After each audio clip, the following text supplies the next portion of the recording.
puissance venue sur ma vie,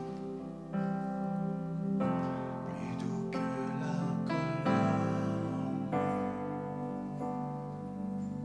que ta puissance venue ce jour-là, plus précieux que toute autre chose, comme tu guérissais tous que touchait l'ombre de pierre. Saint-Esprit, toi mon désir. Saint-Esprit, toi mon désir. Viens et couvre-moi. Viens et couvre-moi. Fais de l'ombre de tes ailes un manteau d'amour. Viens et couvre-moi. Que ton ombre soit ma sécurité, ma force.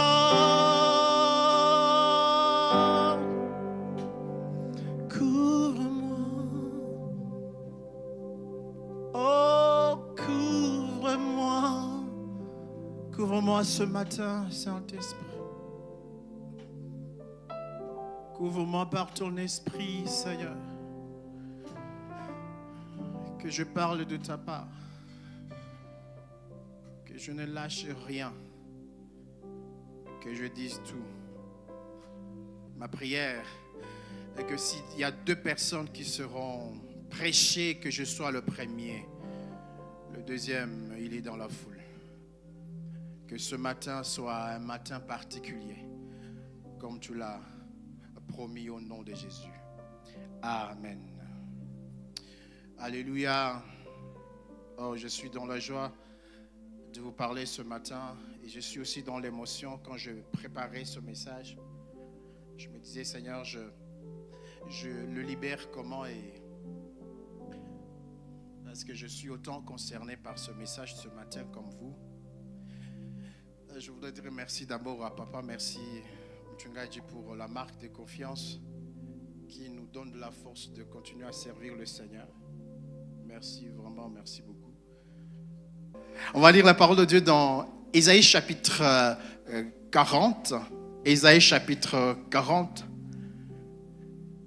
C'est le passage de l'année que notre papa nous a communiqué et qui constitue pratiquement le thème de l'année. Comme l'aigle, je prends mon envol. Cette année, le berger a décidé que nous tous, nous puissions être des aigles. Nous sommes déjà à la fin, nous sommes presque à la fin du mois de juillet. Je suis convaincu que ceux qui ont pris à cœur ce thème, ils sont devenus des aigles. Et ce matin, je suis convaincu que je suis en train de parler aux aigles. Est-ce qu'il y a un aigle ce matin qui peut dire Amen avec beaucoup de conviction qu'il est aigle ce matin? Oui. Oh, nous sommes des aigles. C'est la volonté de Dieu. Il dit que nous puissions être des aigles. Je bénis les Seigneurs aussi également pour mon épouse. Dans quelques heures là, ça sera 21 ans de mariage. Ouais, 21 ans de mariage avec cette précieuse femme que Dieu m'a donné, un trésor particulier. Je ne vais pas dire beaucoup ici, sinon je risque de commencer l'adoration. Ésaïe chapitre 40, verset 28. La Bible déclare: ne le sais-tu pas, ne l'as-tu pas appris? C'est le Dieu d'éternité, l'Éternel, qui a créé les extrémités de la terre. Il ne se fatigue point, il ne se lasse point. On ne peut sonder son intelligence. Il donne de la force à celui qui est fatigué. Il augmente la vigueur de celui qui tombe en défaillance. Les adolescents se fatiguent et se lassent, et les jeunes hommes chancellent. Mais ceux qui se confient en l'Éternel renouvellent leur force. Ceux qui se confient en l'Éternel renouvellent leur force. Ils prennent le vol comme les aigles. Ils courent et ne se lassent point. Ils marchent et ne se fatiguent point. J'aime beaucoup la parole vivante au verset 31. La Bible déclare: ceux qui mettent leur espoir à l'Éternel retrouvent des forces nouvelles. Ils s'envolent comme les aigles. Ils courent sans se fatiguer. Ils avancent sans s'épuiser. Waouh! Et la version Martin dit ceci: mais ceux qui s'attendent à l'Éternel prennent des nouvelles forces. Les ailes leur reviennent comme aux aigles. Ils courent et ne se fatiguent point. Ils marcheront et ne se lasseront point. Parole de l'Éternel. Ce matin, je voudrais que nous puissions réfléchir sur ce petit sous-thème. Comme l'aigle, je renouvelle ma force. Comme l'aigle, je renouvelle ma force. Ici, il s'agit de quelqu'un qui avait de la force, mais la force est déjà partie. La force s'est épuisée. La force a été déchargée. La force avait disparu. Mais ici, il veut encore une fois récupérer cette force. Si nous prenons la définition de la force, on définit la force comme étant la puissance physique. Ça peut être aussi une puissance musculaire. Mais ce qui est intéressant, c'est que la force, la définition de la force, c'est au-delà de ce que nous pouvons voir. La force est aussi une capacité de l'esprit, une possibilité intellectuelle, morale et même spirituelle. La force, frères et sœurs, c'est l'énergie qui est à l'origine de toute action. Lorsque tu n'as pas de force, tu ne peux rien entreprendre. Lorsqu'il n'y a pas de force, il n'y a pas non plus d'action à entreprendre ou à réaliser. La force, c'est le déclencheur de tout. Tout commence par la force. Une sœur, après 8 mois de mariage, il appelle ses parents pour dire: je dois rentrer à la maison. Je dois rentrer. Rentrer, ça veut dire quoi? Non, je dois retourner chez vous. C'était pas à Goma. Et puis après, il appelle ses parents et dit: je vais rentrer parce que ça ne va pas. Il dit: ce qui se passe? Non, ici, ça ne va pas. Et puis il dit: explique-nous pourquoi tu dois rentrer à la maison. Il dit: je vous expliquerai lorsque je vais arriver à la maison. Il arrive, il prend son vol, il rentre à Goma et puis ses parents disent: pourquoi tu rentres ici? Il dit: je ne peux pas rester dans cette maison. Ce monsieur, il a beaucoup d'argent, matériellement il est fort, mais il n'a pas de force. Il n'a pas de force. Je prie ce matin que celui qui a perdu la force puisse la récupérer par la puissance du nom de Jésus. Et je prie pour mes sœurs qui vont se marier, que tu retrouves un homme qui a de la force.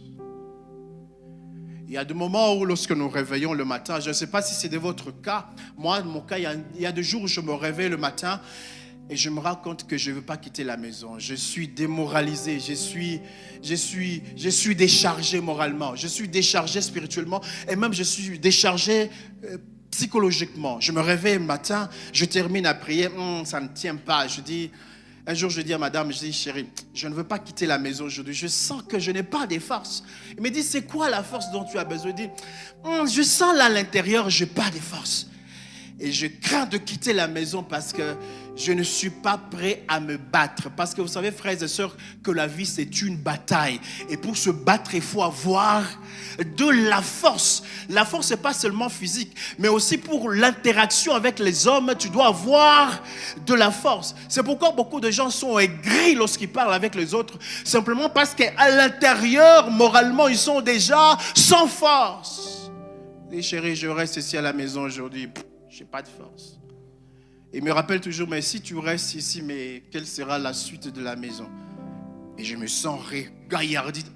Donc, je suis obligé, peu importe, de me retrouver en force pour sortir et chercher pour la famille.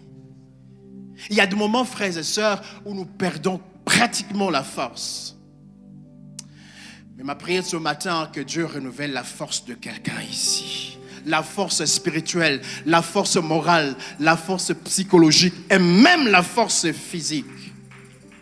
Si nous définissons le renouvellement vient du verbe renouveler qui veut dire remplacer par une chose nouvelle. Ça peut être aussi remplacer la chose qui était semblable, mais qui était déjà altérée, qui était déjà abîmée et que l'on doit remplacer. Par exemple, on peut renouveler sa garde-robe, on peut renouveler, par exemple, on peut renouveler ses chaussures, on peut renouveler son matelas. Moi, quand j'étais célibataire, je ne renouvelle pas mon matelas. Je ne sais pas quand est-ce que j'avais renouvelé. J'avais un matelas qui était vraiment... Mais lorsqu'on est marié, on est obligé chaque fois de changer certaines choses, de le remplacer. Renouveler, c'est aussi faire renaître, c'est changer, c'est rajeunir, c'est rénover, c'est transformer. Pourquoi la force doit-elle renouveler, frères et sœurs? Pour 4 choses. Je vais parler des 3 choses. La première chose, la force doit être renouvelée parce que la mission n'est pas encore finie. On ne peut pas se dire qu'on doit s'arrêter si tu es convaincu que la mission que Dieu t'a donnée n'est pas encore finie. Tu es obligé de renouveler ta force. La force se renouvelle lorsque on a des projets, on a des entreprises. Tu es obligé de chercher une nouvelle force. La troisième chose, c'est que la force doit se renouveler parce que si Dieu n'a pas encore fini avec toi, tu es obligé de renouveler ta force. Tu es obligé d'aller puiser encore et de retrouver la force.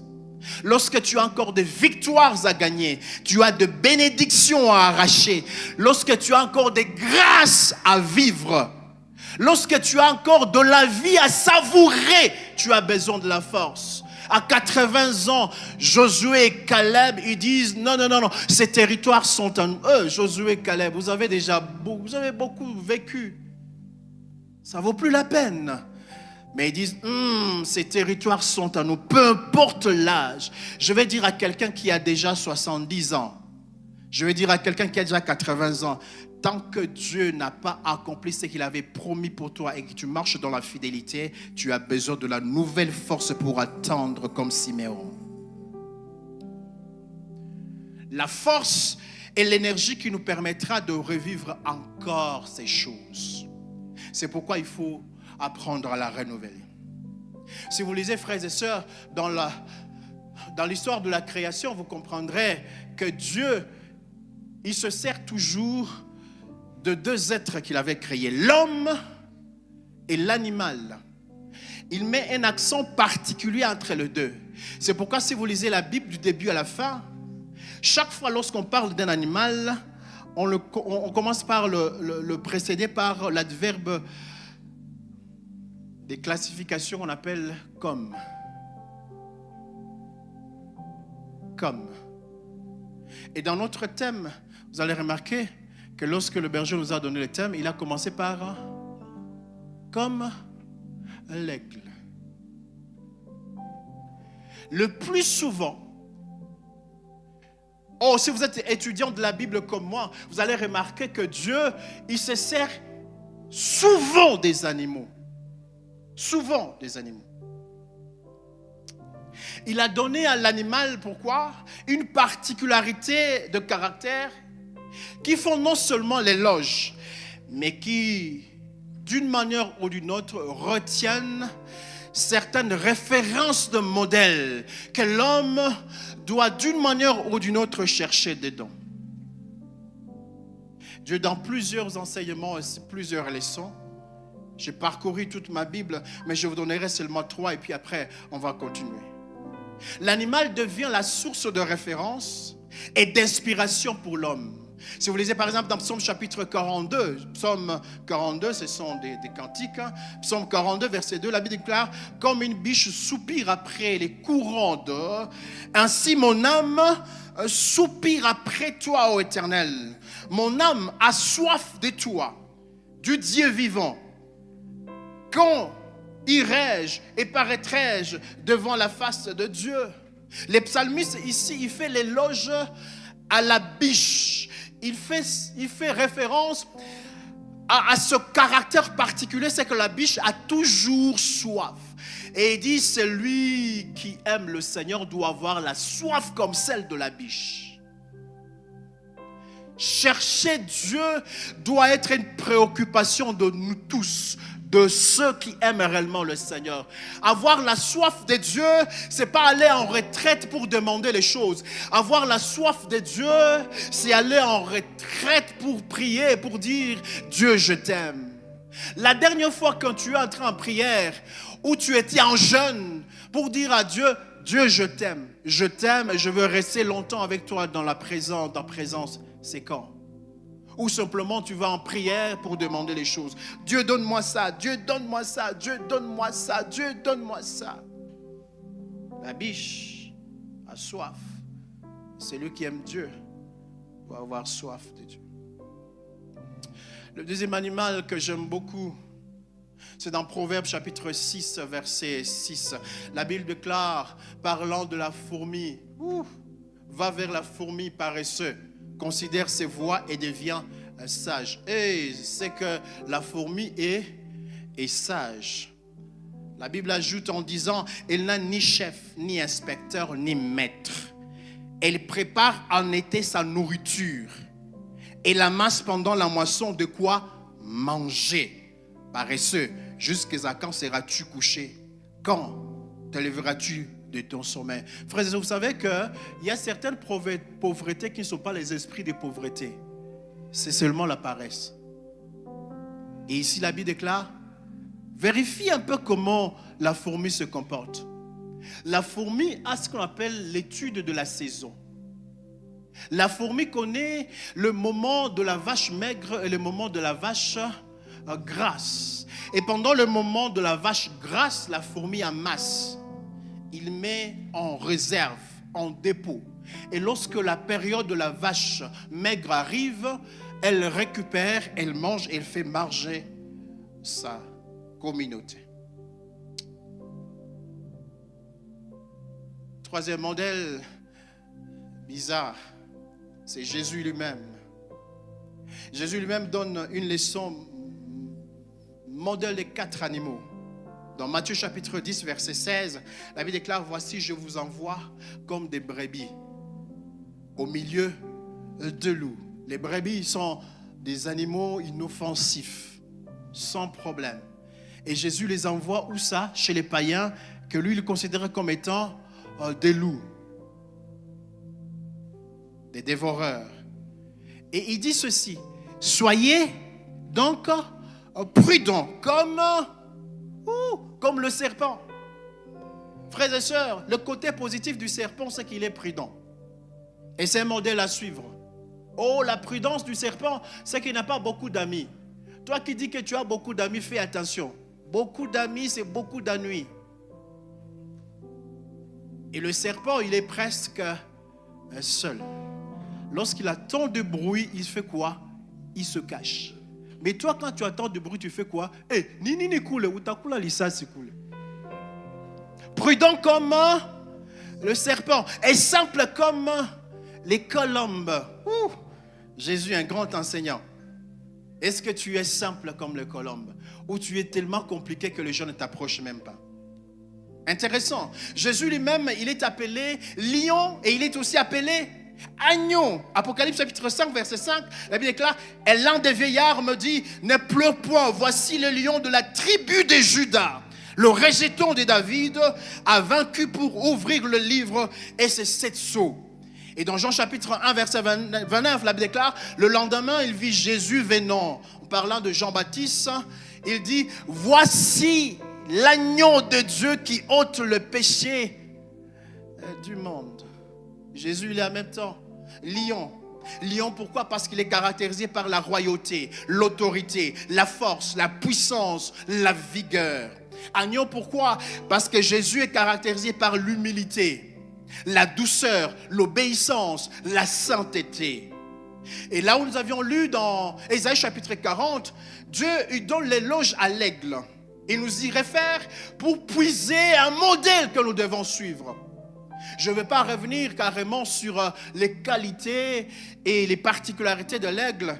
Notre berger en a parlé le 31 décembre de l'année passée et même en janvier, le 4 janvier 2025, il en a parlé. Si vous avez besoin de ça, vous pouvez consulter le multimédia. Il va vous donner le lien pour ça. Mais c'est comment je voulais souligner ce matin, c'est la capacité de l'aigle à recycler et à se recycler.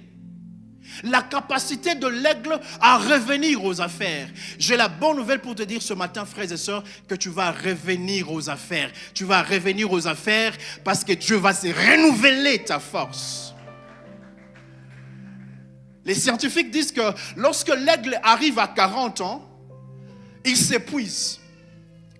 Et il y a 4 choses qui se passent. La première chose, c'est que l'aigle n'a plus la même percée visuelle pour voir sa proie. À 40 ans, il ne peut plus voir très loin sa proie. La deuxième chose, c'est qu'il n'a plus la même puissance pour monter dans les hauteurs, car ses plumes et ses ailes ont perdu toute la gaine. L'aigle, à 40 ans, il perd sa performance. À cet âge, l'aigle n'a plus la puissance de tenir fort sa proie par ses angles, par ses serres, car ils ont perdu la force et la ténacité. À cet âge, les scientifiques disent que l'aigle subit la vie. Et ce sont les jeunes aigles qui commencent à le faire nourrir. Par moments, il se nourrit de restes des proies, et puis après, à un certain moment, il se nourrit même de vers de terre.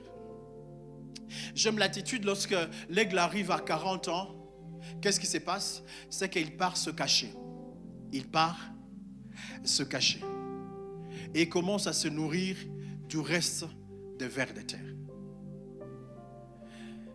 Les scientifiques disent que l'aigle va prendre 150 jours sans rien faire. Il commence à frapper son bec sur le roc. Jusqu'à ce que le bec va se briser. Et pendant ce moment-là, il y a un nouveau bec qui commence à faire quoi? À pousser. Et quand ça pousse, ça devient fort. Ce que l'aigle fait, il commence à faire ce qu'on appelle la mue. Il renouvelle la peau de cerf. Il arrache les ongles. Il laisse du temps pour que les nouveaux ongles commencent à faire quoi? À repousser. Et puis l'aigle commence à faire quoi? À arracher les plumes. Il arrache les plumes. Il arrache toutes les plumes. Certains disent que l'aigle peut même rester sans plumes. Et à un certain moment, l'aigle, pendant ces 150 jours, les plumes, le nouvelle plume commence à pousser jusqu'au point où les nouvelles ailes commencent aussi à pousser. Et l'aigle redevient performant. Il devient comme un jeune aigle, comme s'il n'avait pas 40 ans. La puissance du renouvellement. Frères et sœurs, nous avons besoin du renouvellement. Quelle est la leçon que je tire ici? La leçon que je tire ici, c'est que, frères et sœurs, nous devons apprendre à un certain moment à nous retirer, à oublier le public. Surtout nous les prédicateurs, surtout nous les chantres, surtout nous qui parlons au public. Il y a des gens qui se croient être toujours forts à tout moment. Ils n'ont même pas du temps du repos. On l'appelle à gauche, il va. On l'appelle à droite, il va. On dit, tu vas prêcher le dimanche, oui. Tu vas prêcher le vendredi, oui. Tu vas prêcher le mardi, oui. Mais ce que nous ignorons, c'est que plus nous nous déployons, plus la force fait quoi? Commence à baisser. Et à un certain moment, nous avons besoin de nous rétracter, de rentrer en secret et d'aller chercher une nouvelle force avant de venir ici. C'est pourquoi vous verrez des prédicateurs lorsqu'ils viennent ici. C'est toujours la même prédication. C'est encore le... Attention, matin, la ville est vide et tout. Frère, est-ce qu'à un certain moment, tu ne peux pas dire au berger, tu es toujours prêt. Que dirais-je, le chantre? À tout moment, il va avoir le micro. Frère, tu n'as plus de mafout, frère. Laisse le micro à quelqu'un d'autre. Va chercher les mafoutes dans la présence de Dieu. Que des gens qui veulent toujours être en public. Toujours en public. Je veux être vu. Je veux être entendu. Je veux que je parle. Il faudrait qu'ils sachent. Plus tu te montres, plus tu n'as plus le temps de te rétracter pour renouveler ta force, plus tu deviens inutile. Je parle à quelqu'un. Je n'attends pas les amen. Tu vas mourir vite si tu crois que tu vas travailler tous les jours. Et nous les chrétiens, ayons quand même un peu de pitié pour nos pasteurs. Nous les appelons à tout moment.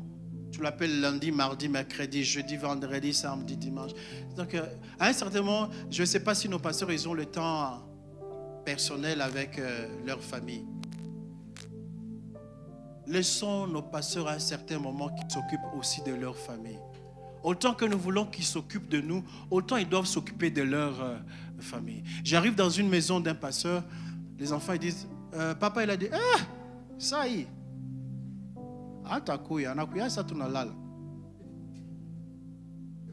Donnez à nos pasteurs le temps de se reposer aussi. D'aller chercher la face de Dieu. Je veux parler à l'église La Source. Oh, est-ce que c'est la même église La Source que nous avions connue dans les années 94, 95 ou c'est une autre La Source? Pourquoi? Parce que nous restons dans la même chose. Est-ce que nous avons le temps, nous les serviteurs, à un certain moment, nous entrons en retraite, nous nous demandons, Seigneur, quelle est la nouvelle directive pour l'Église? Je me rappelle en 94, 95, 96, lorsque La Source, je n'ai pas amené les photos, lorsque La Source devait organiser la campagne d'évangélisation dans le stade de Les Volcans. Toute la ville de Goma a été mobilisée. Oh, mon église La Source, où es-tu passé? Où es-tu passé? Où es-tu passé ces moments forts de prière qu'on avait? Où es-tu passé ces moments de récollection que nous avions eus ici? Où sont passés ces moments forts? Vous savez, frères et sœurs, le plus grand piège spirituel que nous avons, c'est que nous avançons sans avoir le temps de nous asseoir et de réfléchir, est-ce que j'avance encore?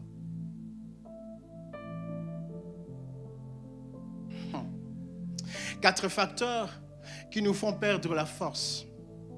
La première, c'est le péché. Waouh!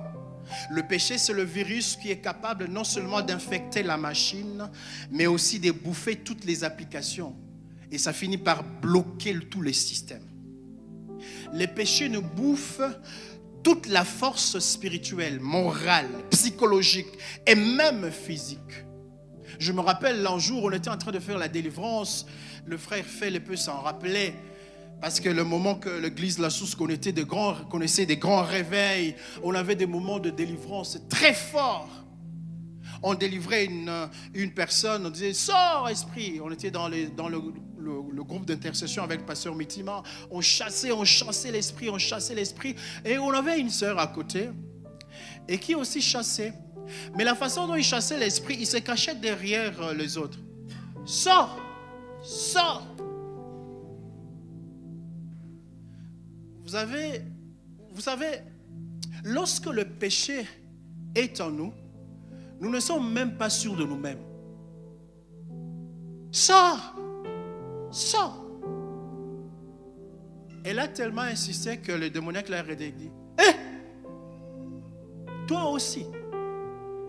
Toi aussi, tu nous chasses. Tu as oublié ce que tu as fait hier. » On va dire à la sœur,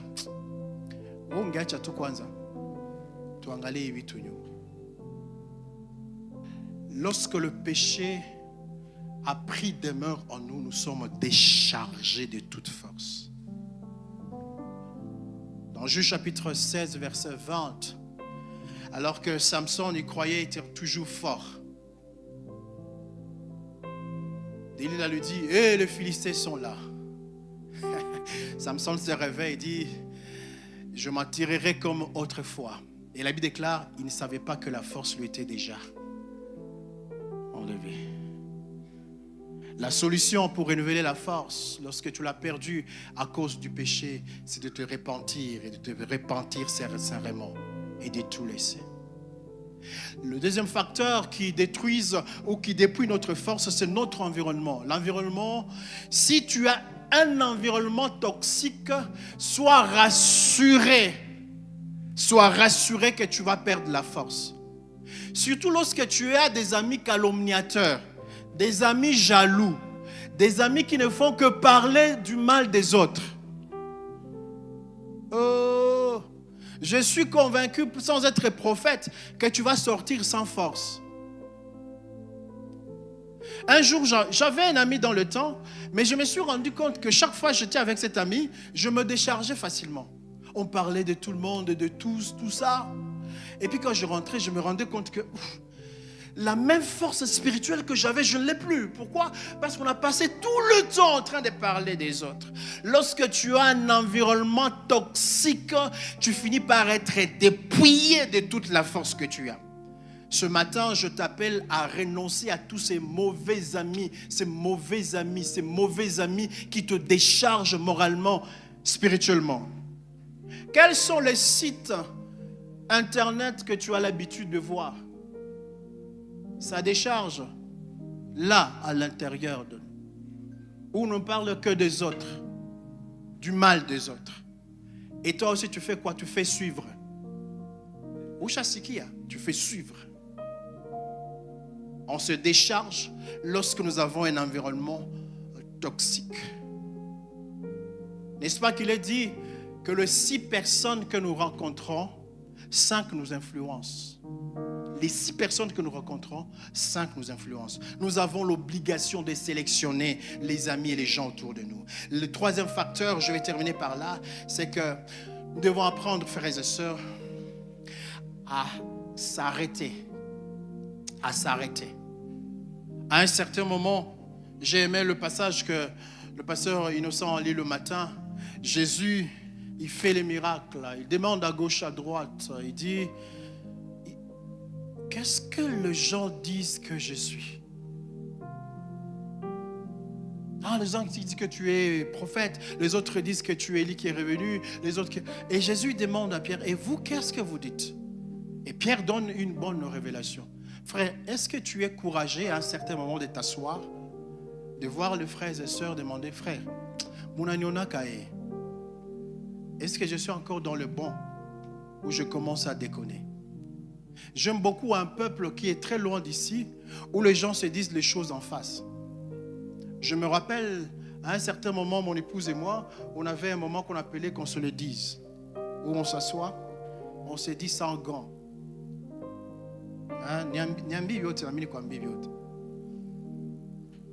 Et puis on se parle, on répare, et puis on avance. Frères et sœurs, ça ne sert à rien à tout moment d'être en public lorsque tu es déjà déchargé. Je vais terminer en te disant, la suite de la réalisation de la chose que Dieu a promise pour toi dépendra du renouvellement de la force en toi. Et ma prière de ce matin est que nous puissions demander que Dieu renouvelle notre force. Je reviens, notre force peut s'épuiser par le péché, par notre environnement, ou par le sens de ne pas avoir du temps personnel pour chercher la face de Dieu. Je ne vais pas aller très loin pour demander quand est-ce que tu étais en retraite la dernière fois. Mais je vais seulement te demander quand est-ce que tu étais en prière personnelle. Pas la prière de mercredi, pas la prière de mardi. Toi personnellement, quand est-ce que tu étais en prière pour demander, Seigneur, où suis-je avec toi? Et ce matin, alors que vous tenez déjà debout, nous allons demander, Seigneur, renouvelle ma force. Y a-t-il un péché que tu dois confesser? Tu dis, Seigneur, pardonne-moi.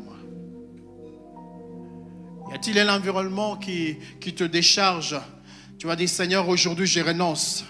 J'ai besoin d'un nouvel environnement. N'as-tu pas de moment personnel avec le Seigneur? Tu dis, Seigneur, ce matin, je veux avoir des moments personnels avec toi. Et-moi monter dans les hauteurs. Aide-moi creuser dans tes profondes. Fais-moi monter dans les hauteurs. Aide-moi à creuser dans les profondes. Je veux voir ce qu'elle n'a point vu. Je veux voir ce qu'elle n'a point vu. Commence à prier, commence à demander à Dieu.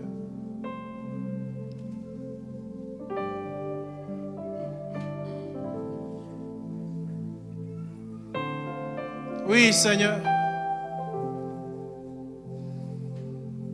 La dernière fois, Seigneur, que je me suis approché de toi pour demander à lever force. Il est possible qu'elle date. Et aujourd'hui, je viens en demander une autre.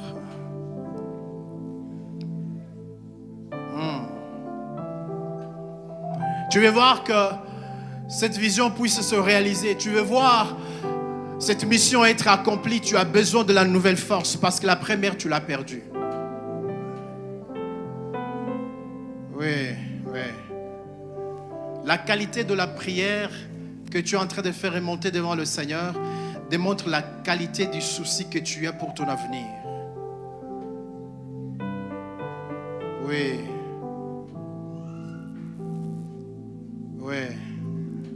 Je ne te dis pas de dire à Santé Jésus. Je dis, Seigneur, je suis là ce matin. Renouvelle ma force. Ce péché qui me tient captif. J'ai besoin ce matin que tu m'en pardonnes. Cet environnement, Seigneur, qui est nocif. J'ai besoin, Seigneur, que tu m'en délivres. Ces moments de sécheresse spirituelle, j'ai besoin, Seigneur, ce matin, que tu puisses me renouveler. Je vais t'entendre prier. Avant que j'en appelle le berger, prier pour nous, je vais t'entendre prier pour toi-même. Parce que la plus grande personne qui peut prier pour toi, c'est toi-même. Dis-moi si tu as le désir d'avancer avec le Seigneur. Oui, j'ai encore une minute où je vais t'entendre prier pour toi-même. Oui, je vais sentir ta bouche s'ouvrir et prier, demander la nouvelle force. Oui, les jeunes se fatiguent, les adolescents se découragent, mais ceux qui espèrent en l'éternel renouvellent les forces. Ma force, Seigneur, je vais voler dans les hauteurs. Je vais aller très loin avec toi. Très loin. Parce que là où tu m'entends, c'est dans les hauteurs. Et Seigneur, dans les profondeurs, c'est là où tu m'entends. Là, à l'intérieur. Où je dois lire ma Bible, la comprendre, la vivre. Avant de la prêcher, je dois vivre ma Bible. Je dois la vivre, Seigneur. Je dois la vivre, j'ai besoin de toi. Alléluia. Oui, Seigneur. Oui, Seigneur Jésus. Oh, yes. Et si parfois je suis tombé, si dans le mal je suis tombé, son nom puissant m'a relevé, précieux nom de Jésus.